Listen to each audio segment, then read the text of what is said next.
My son, Clinton Nelson, went missing almost 9 years ago. It's been a long search, and it's time to bring him home. It's time to find out what happened, where he's at.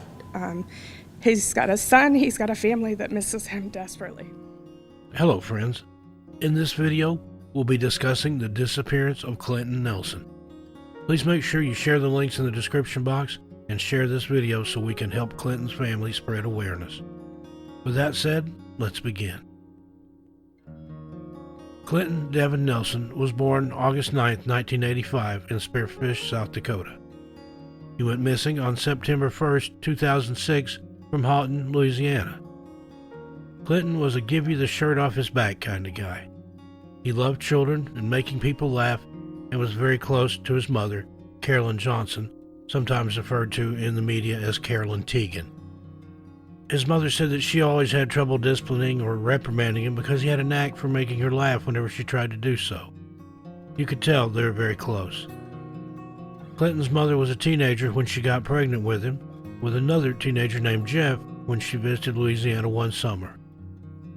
When she got home, she found out she was pregnant, and although Jeff came to South Dakota for a time and they tried to make it work, the relationship didn't last long and they soon called it quits, with Jeff going back to Louisiana and Carolyn deciding to stay in South Dakota to raise Clinton on her own or with the help of her family.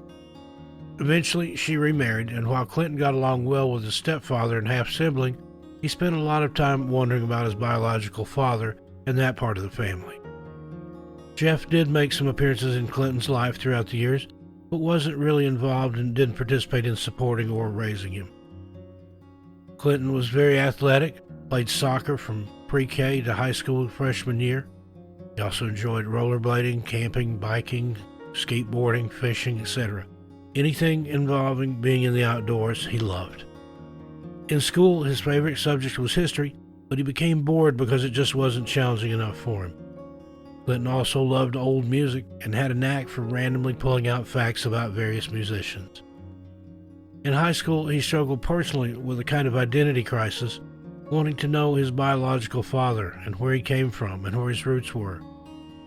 He ended up falling in with the wrong crowd and started using drugs.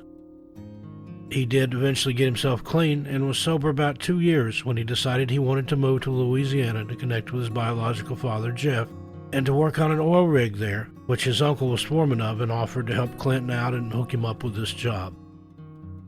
Carolyn said she was hesitant when Clinton told her he wanted to move down there to live with his father and stepmother.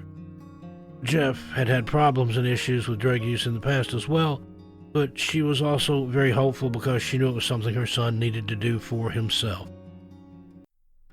Carolyn spent a while leading up to when Clinton left talking to him on the phone and regularly communicating with Jeff just to get a feel for where he was in his life, to see if he had grown up and if he was responsible enough to help Clinton succeed on his new life path, and to also be able to help, support, and encourage him on his continuing journey through recovery. Jeff had finally convinced her that everything would be fine and that he was ready, willing, able, and capable to take care of and help out their son in any way he could. Clinton left for Louisiana in April of 2006. Within 6 months, he'd be missing and never seen or heard from again. When he first got to Louisiana, Clinton was staying with his father and his stepmother in a trailer on the same property as his stepsister and possibly some other families who also lived in trailers.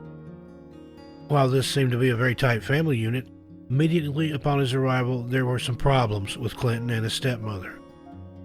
The first issue was Clinton's dog. He had some kind of large dog that his stepmother had insisted he leave behind in South Dakota when he made the move, but he brought the dog with him anyway. The stepmother was extremely unhappy about this and started to complain almost immediately. Very shortly thereafter, Clinton ended up moving into his stepsister's trailer on the same property as his father and stepmother. Not only did his stepmother constantly complain about the dog, her biggest issue was all three of them plus the dog living in a small trailer. The space just got too small and too cramped, and she essentially wanted her home back. Very shortly after arriving, Clinton moved into his stepsister's trailer, so he was still close to his father, just not in the same home. Many people who were there at the time Clinton arrived and all this was going on have stated that they felt there were some jealousy issues there too, but Clinton was a very laid-back and chill kind of guy, and seemed like he was just happy to finally have his father around and to be getting to know him, so he paid it no mind. His father must have felt the same way because, although this is now debated and has been since the disappearance, according to Carolyn, both Clinton and Jeff had been telling her that they were moving out and getting a place together, just the two of them. Apparently, Jeff was prepared to leave his new wife. Carolyn said that Jeff told her, "I've already lost my son once, and I'm not going to lose him again." Now, remember that oil rig job that we mentioned? Clinton's uncle was the foreman on this particular rig and offered to help him get the initial interview and whatever else it took to get his foot in the door to work full-time on that rig. It took about 3 months to come to fruition, though, and Clinton, needing to support himself financially in some way while he waited for the opening, worked odd jobs here and there, including at a Subway sandwich shop and also helping out at a welding shop in Princeton, Louisiana. When Clinton finally did get the job on the oil rig, he was super happy and proud of himself. The pay was incredibly good, and he bragged to his mom on the phone that he was the only one left of the 6 people that had started with him. He also told her he had chosen this as his new career path. Everyone he worked with absolutely loved him and were super impressed with the work he did there. Sometimes he'd even go as far as to go in on his days off and help out. Carolyn said that it did cross her mind about all the money he was making there, because it was such a large amount, especially for a young man with minimal responsibilities. She felt that having all that money, in her opinion, could put him at a higher risk for relapse. However, when she voiced these concerns to both Clinton and Jeff, they convinced her that there weren't any signs or issues with relapse into drugs. On the night of September 1st, 2006, Clinton went to a party in Princeton, Louisiana. The person throwing the party was Larry Gillespie. Larry was the son of the owner of the welding shop Clinton had helped out in from time to time while waiting for the oil rig job to come through. Now, there are many conflicting reports as to Clinton's final hours because some sources say that he showed no signs of drug use before his disappearance that night. But other sources state that the night before, Clinton's father, Jeff, had allegedly convinced Clinton to go by and smoke some methamphetamine with him, as he told Clinton he had never tried the stuff but wanted to. The father and son allegedly stayed up all night smoking till the next day when Clinton got dropped off at Larry's and Jeff had to go to work. Some witnesses say Clinton was acting extremely strange and exhibiting some bizarre behavior on the night of his disappearance in the hours leading up to the party. Jeff dropped Clinton off at the Gillespie's house, and Clinton was constantly staring out of the blinds and acting paranoid as if someone were following and or watching him. There was a party there that night with many people coming and going, sometimes as many as 60 people there at one time. There are rumors that there were a lot of illicit activity in that house. According to the people at the party, around 8:30 p.m., Clinton stepped outside to smoke a cigarette and never returned and has not been seen since. However, around 10 or 10:30 that same night, Clinton's father, Jeff, allegedly received a phone call from Clinton where he whispered he was being chased by the police through the woods. Then the phone went dead.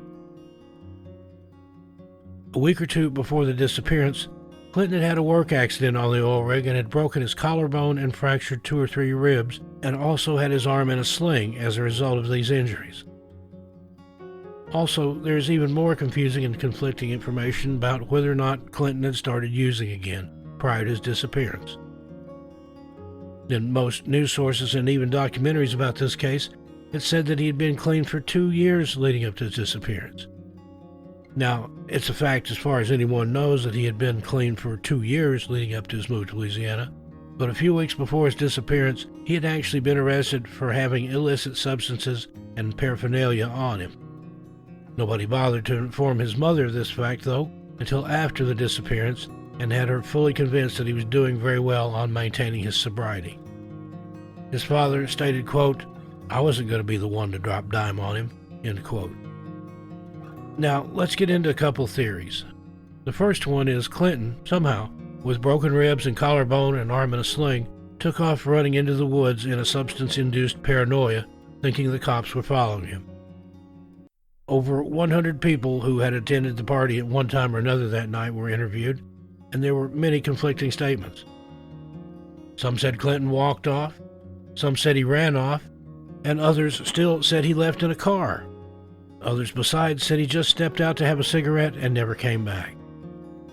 Is this really reasonable or plausible, though, considering his injuries, to be running through woods and bayous and whatever other kind of deep vegetation they have down there in the South? Theory 2 is that Clinton was killed and robbed for his money he had on him that night. He was from South Dakota, and his mother said she had not raised him to be wary of people at all, and he wouldn't think to question anyone's motives. Many of the witnesses at the party that night said he was bragging all night long about having $2,500 on him and an even larger check back home from the oil rig job that he hadn't even cashed yet. Now, many folks think this is the most plausible explanation as to what could have happened to Clinton, considering he was in a house party full of users and dealers and was talking so much about the amount of cash he had on him. It's not 100% known, but it's not believed that anyone from his family was at the party that night. The third theory is that Clinton OD'd, and some or all the people at the party that night got rid of his body, and no one is talking. It's been alleged that the people who owned this house were well known to law enforcement in the area for both using and selling. It's also been said that in that particular parish, there would have been several arrests made if the police had been called to report an overdosed person. And let's face it, if it was that kind of house, nobody wants the law involved in anything, especially not the heat that would come with an overdose. Especially with most of the people there either dealing or using illicit substances themselves. Before we end, though, it should be said that we were in contact with someone very involved in the case who was there that night and has given us some personal information which is not floating around online or in the press. Now take all this at face value and decide for yourself what you believe. But the person throwing the party stated that he did in fact pass a lie detector test, despite the media making it sound like he's a suspect. Larry Gillespie claimed that he begged Clinton to just stay the night and not leave or go anywhere. Another source confirms that Clinton was smoking substances that night, but that it wasn't anything new for him at the time. Allegedly, he had relapsed pretty hard, but was still highly functional. Clinton decided to get a ride either home or to go get more substances and possibly return to the party. The person throwing the party stated that he told the police exactly who Clinton was last talking to and who picked Clinton up when he was trying to get a meet-up for a ride. Did that person come and get him? According to our anonymous source, Clinton left Larry's house on foot, perfectly fine and talking on his phone to whoever was coming to pick him up. Now, we have heard the name of that source, but we're not at liberty to give that name. That person supposedly picked him up at 8:30 that night, and then he was never seen or heard from again, except for the one phone call we mentioned earlier to his father. Many people believe that because Clinton was an addict and because of the house he was at and the company he was keeping the night he disappeared and his previous run-in with the law when he had all the substances and paraphernalia in his possession, the police allegedly decided it just wasn't worth investigating. Clinton's mother still travels from South Dakota to Princeton, Louisiana every single year to spread awareness, hang flyers, and do interviews with local media about her son's disappearance. After Clinton had disappeared, a woman he once dated gave birth to a baby boy. DNA from Clinton's mother proved the little boy was Clinton's. What happened to Clinton? Are any of the above theories true? Wouldn't someone have talked by now after all these years? Or was it something much more sinister? After all, we know of many cases where a person joins the missing clusters in the wilderness, usually a male, makes a final, paranoid, and unintelligible phone call just for the phone to go dead and for the person never to be seen or heard from again. I'll leave you to decide for yourselves what you think with this quote from Clinton's heartbroken mother. When asked what she thinks happened to her son, she said this, and I quote, "I'd believed from the very beginning he was dead.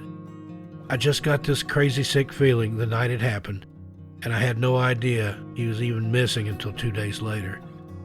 I tried to deny that feeling, but that night I felt it." End quote. Well, friends, please remember that we're asking everyone who watches this video to share it on social media and with friends and family. Clinton is still missing, and you just might know the person who holds the key to solving this case and bringing closure to the family. Until we meet again, take care of yourselves and each other. I'm Steve Stockton, and I'll talk to you next time.